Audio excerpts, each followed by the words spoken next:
All right, we all knew it was coming, and it's here. You can't really see it because it's all stacked full of stuff. But that right there, that's a TitanX 12.5. There's the drive. There's the seat. I got to tighten the bolts up on the seat.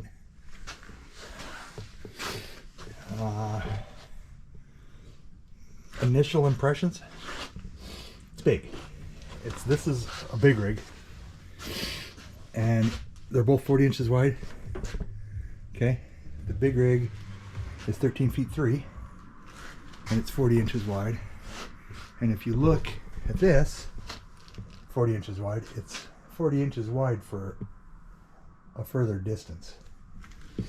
But they are pretty much exactly the same color. I'm thinking that's that's Henderson Hookins' new fleet color right there. That camo. This is what is it? Forest? This is hidden oak. So, but this one's got a 55-pound Newport on it. The battery's going to go right here, and this black pack is going to go over here. So, and I'll flip that around, put that on the other side. Because this has got trays. This has got a drawer. Okay, it's got a place for boxes on each side. And it's got the battery hatch in the front. We've all seen all the unboxing videos that everybody's done. But you know, that's for the transducer. I have a transducer scupper mount in that bag right there. It's only like 3 inches deep, so it should work. These are the paddle clips. This is the front hatch bed. Pops out. Power ports everywhere. One there, one there, one there, and there's one in the back with the drive something on top of it, so you can't see it. But anyways, my friend, I hate this time change. I call it the mushroom months because I'm always in the dark. My friend Irvin's on his way over. I kind of feel like I should start charging admission to show this thing, but that's what I do. I show kayaks. I'm going to employ Irvin if he's able. Have him help me flip this thing over so that we can work on the bottom of it. I'm going to try and get the transducer mounted tonight. I don't know if that's going to work, but hopefully Irvin will be here in a little bit. So stick around. This is going to be your, everything you could possibly want to know about a native TitanX 12.5. All right, the seat in this new Titan, it's 4 inches higher than the seat in the big rig. From the bottom of the deck, and there's a little ridge right there. You can't see because it's dark. To the bottom of the seat, 1 foot. Okay, let's come over to the rig. You can actually see because there's a light above this one. Bottom of the floor, that's 7.5 inches. So it's like 4.5 inches higher. I know it would be.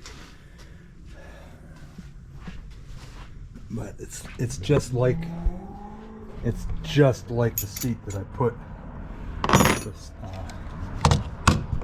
whatever that thing was, the new canoe seat that I put in the big rig, which I didn't care for in the big rig, but this one sets higher.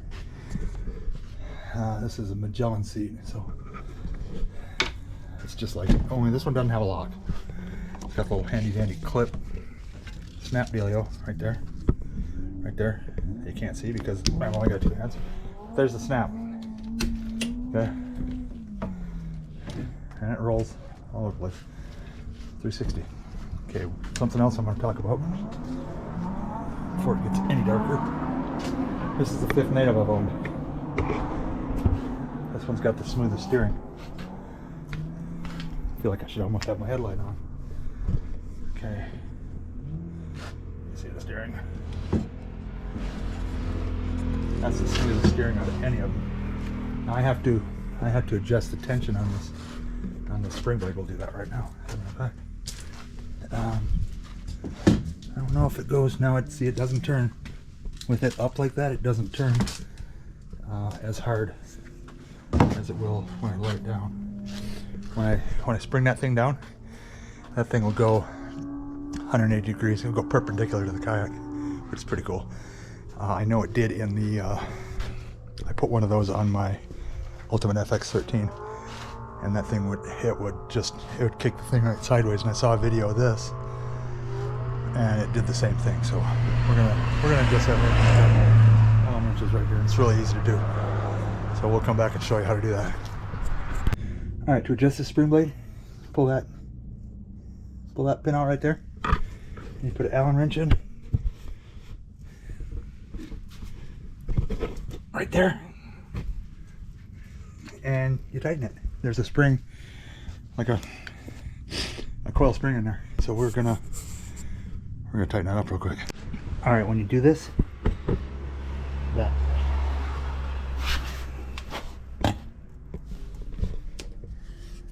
that thing right there, you push it out, you pull this pin right here, you put your finger on that and you pop it out. It'll pop out, and then it's gonna, any tension that's on it's gonna unwind.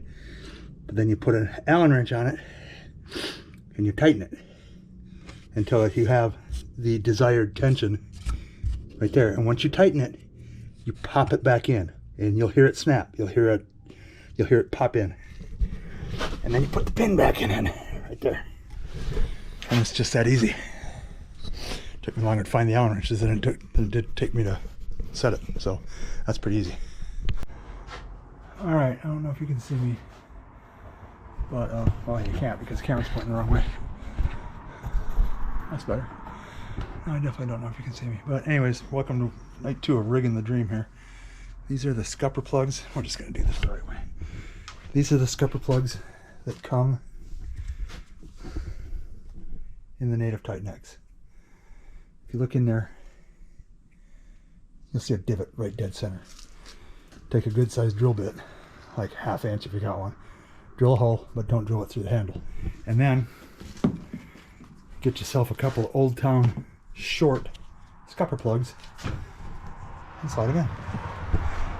And you have self-draining scuppers. So yeah, that's what I'm doing. I just about got it rigged. Tightened up my rudder again because it didn't drop quite right. I didn't like the way it was dropping.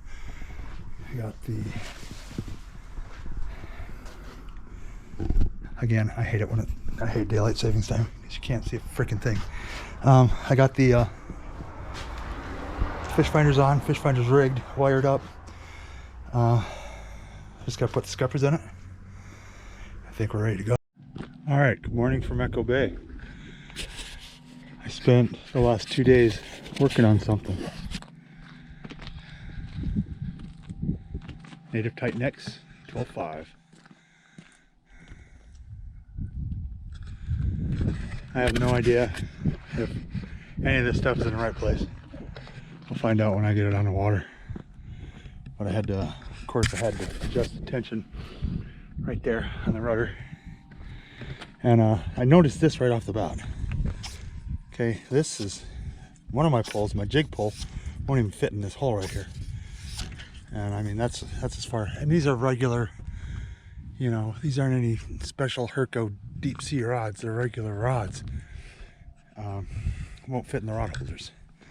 My jig pole will not fit in there, and it's, you know, pretty close to the same size, but it won't go. So there's that. I am going to take this, I'm going to flip it around, I'm going to put it up here, slide this forward, and I'm going to put a pulley right here so that you pull back to raise the rudder, because right now you're pulling forward to raise the rudder. So I'm going to change that. I had that brainiacal idea as I was falling asleep last night after, you know, came home from work, had dinner, went out and finished the rig job. But we're gonna try and knock the skunk off this thing today.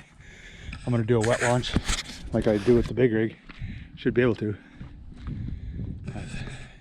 But she is heavy. I can tell you that. It is heavy. Oh, if you do your native sidekick, that handy dandy little paddle clipper thingy, it's not gonna work. Found that out the hard way last night. But what I am gonna do, is I have another paddle clip. I'm going to put it right, I don't even know if that's going to work. I'm going to put it right there. We're going to hope that works. But you shouldn't need a paddle anyways, but you should really always carry one. So anyways, I only got the half paddle with me. So anyways, here we go. We're gonna throw in the water. I put my boots on, and we're gonna get after it. So stick around. This one is we're gonna answer some questions about this thing today.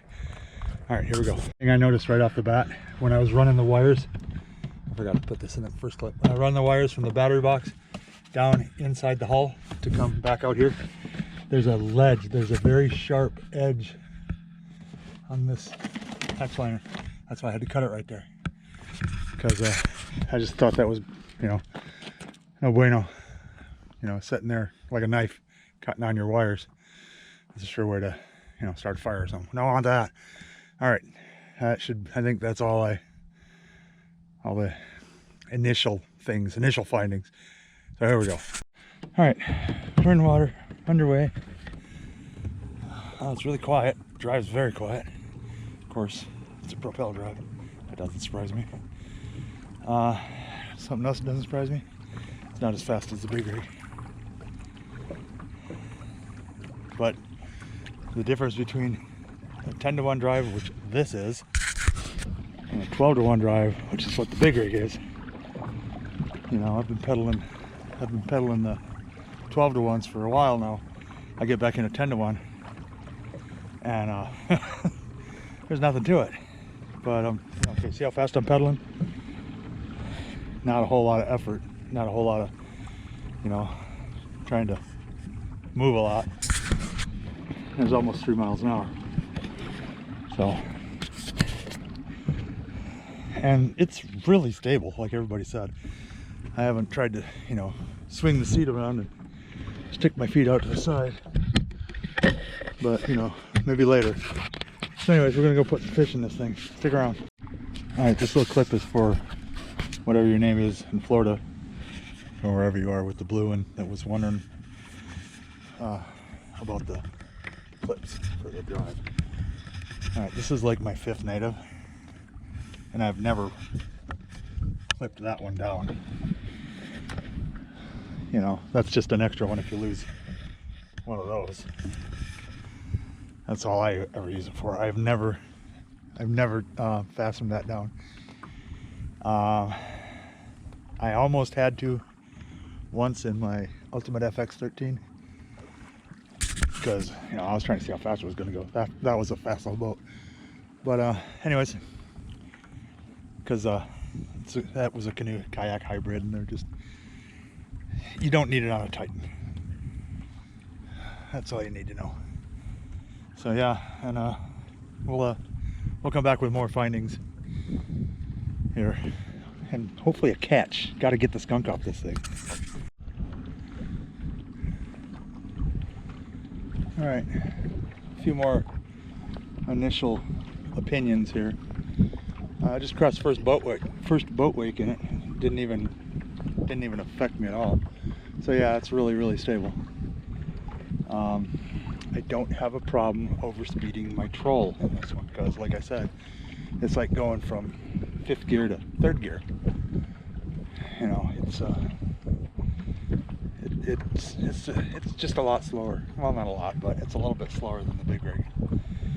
And I already missed my junk trays, but the drawer under the seat is handy. I'm gonna say that. That's very handy. So, yeah, haven't caught a fish yet. Had a bump, but that's about it. So I went from jigging to now I'm just trolling. We'll see what, you know, we'll see how this pans out here.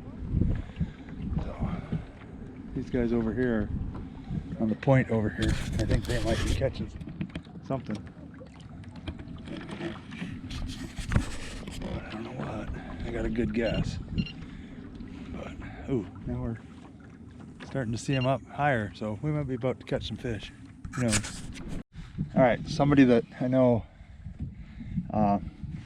he just asked me. He knows I'm out here with this thing for the first time, and he just asked me, how's the water come in without? Does water come in without scuppers? Well, there's the scupper out, and I mean, That's why they're scupper plugs. Here's what I do. See that thing in the middle of that? That's an Old Town scupper. I tried to explain this last night in the dark garage, but my that'll be the, if you're watching this, that's the last clip that's cut short from the garage because my battery died. So take a drill. There's a divot right in the middle of the bottom of this thing. Drill like a, as you know, like a 1/2 inch hole right in the middle of it, and then put your scupper plug back in. And with your Old Town scupper plugs, self-bailing scupper plugs, they're like little check valves. Water's going to flow out. The little bit of water that's in here, that's what was on my boots when I launched. So on that note, I think I finally found a battery that's working, because I'm still talking, it's still recording, and it still says 100%. So that's pretty cool. Apparently the brand new batteries that I got from Amazon are garbage. That's hard to imagine. But anyways, I'm gonna try and jig something up here. But if I get skunked, you know, so be it. I don't care. I gotta get to know this thing. All right, I want to show this while I'm thinking of it. All right, this thing tracks amazingly, by the way, because it's got that drop-down spring blade rudder. We're gonna go on 2 miles an hour. We're gonna crank the rudder. Watch where it pivots from.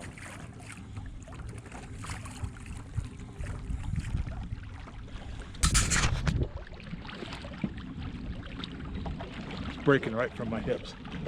I mean, that is less than inside the length of itself. Let's go the other way.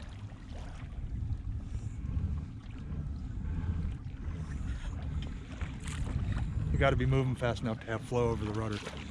So look at take that, Hobie Pro Angler 360. I just did a 360 in a freaking native Titan. So there you go. They are maneuverable. That spring blade rudder it's an absolute game changer. All right, back to fishing. All right, I just got to put this out here. If you're trying to decide between this native TitanX and a Jackson Big Rig, demo both of them. They're both good boats. They both have their pluses and minuses. The Titan has a 10-to-1 drive. The Big Rig has a 12-to-1 drive. The Big Rig is also 20 pounds lighter, I believe. I think 20, maybe 25 pounds lighter. The Big Rig is faster. It's longer. It's just as wide. It's not as wide for as far as this thing is. This thing is pretty much right straight back, squared off on the back. Big Rig narrows right down in the back. The Big Rig has troughs on the side for rod storage. I use them for junk trays. This has an underseat drawer, which is very handy. Very handy. This has a swivel seat. The swivel seat's not a big deal to me. In fact, if I had the option right now to go to a Titan base and a fixed position seat, I'd do it. I really like that Titan base. The older Titan with the sliding base with the 2-position seat. Yeah. If I could get my hands on one of those right now, somebody would have them a brand new Pivot Pro seat and trade. But there's nothing wrong with it. It's very comfortable. I like a high-low seat. I like the option to put it lower, because like I've said in the past, I spend a lot of time on the Colorado River at night, and you never know what's right around the next corner. Jet skiers around here, they have a tendency to, even if they do see you, they don't care. But, and I don't think that's just here. They're both very close in stability. This has got a wider standing platform because the rod troughs on the Big Rig come to about here. So, I mean, you have ample standing room in the Big Rig. I stand up all the time in it. But like I said, they both have their pluses and minuses. And this is the first day in this thing, so, you know, it takes me a while to bond with them. And if they're not perfect right out of the gate, it's, you know, I'm picky. I'm very picky. But I always tell it like it is. If you live in the Vegas area and you're on the fence between a big rig and a Titan, drop me a line. I have one of each. They're setting about 6 inches apart. So there you go. We're still trying. I'm gonna make one more loop and then I'm gonna head for the dock here. They're just not biting today. I have jigged everything I have. I've towed everything I have, and it's just not happening. But you know, we're not quite done. See, last time I was right here, right down there on the bottom where those two fish are, it was a cloud. It was an absolute cloud. The day I was out here with June, and there's 2 fish down there right now, and that was right here. So actually, I think I'm gonna go the other side of that buoy, right there, loop around, head for the dock. So we'll do an outro from the dock, or you know, this might be it, but who knows? Weirder things have happened. I might catch a fish. There we go. That's better. All right, we're getting ready to pull in. The one thing, this is on my catch camera because the battery just died in that one again. The one thing that this Titan does way better than the big rig, it is more maneuverable. I mean, I showed you the extremely tight turn. The big rig, it turns like a big rig. You got to really anticipate your turns in that thing. But you know, I fish open water all the time, so I've never had a problem with it. You just got to be aware, you know. You got to have flow over that rudder to make it work, and it's 13 feet 3 inches long. But I mean, if this is I think they might have hyped it a little bit too much. It's a great big Slayer Max, so that's what it is, with power ports all over the place and a swivel seat. But if I could, like I said, if I could find somebody that had a seat with the drawer and the Titan base, I'd trade you right now, because it's gimmicky like the one I put in the big rig. Somebody might go gaga for it, but you know, it's just, I don't need it. And it gives you like, I don't know, 2 inches of height, and you lose your ability for your high-low.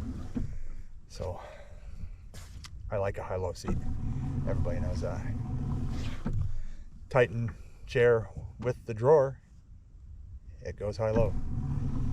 So I think they should have offered that as an option instead of just going with the fixed seat. See, the one that I cast, it had a lockable. You could lock it. This one doesn't lock, but if you get if you go on New Canoe, you can get that lockable base, lockable swivel base. It locks, I want to say, every 20 or 30 degrees. I had one and I sold it, so that wasn't a great move, but the guy that's got it, he's happy with it. So there you go, on the water review. It's not a big rig, but if you're on the fence, big rig or TitanX, try them both. Like I said, they both have their pluses and minuses. And if you want to look at both of them, get a hold of me. If you're around here, you'll probably know how to get a hold of me. So there it is. Mesh little dude. I think he's over there. And floating around in the kayak, lower right hand side of your screen. Give it a share. Check out the Amazon links down there. Might be taking the big rig down to Mojave tomorrow. Do some trolling. Do some distance trolling. I don't know yet. Kind of depends if I can get up. So, I almost didn't get up this morning, but I really wanted to try this thing out. So there she be, Native Titan X. Is it everything I hoped for? Not really. Is it a good kayak? Oh, absolutely. It's absolutely a good kayak. You can absolutely tell native quality build throughout. Lifetime hull, 5-year drive warranty. Right up there with Old Town. There you go. If you made it this far, thanks for watching. Have a great day, and I will see you on the water.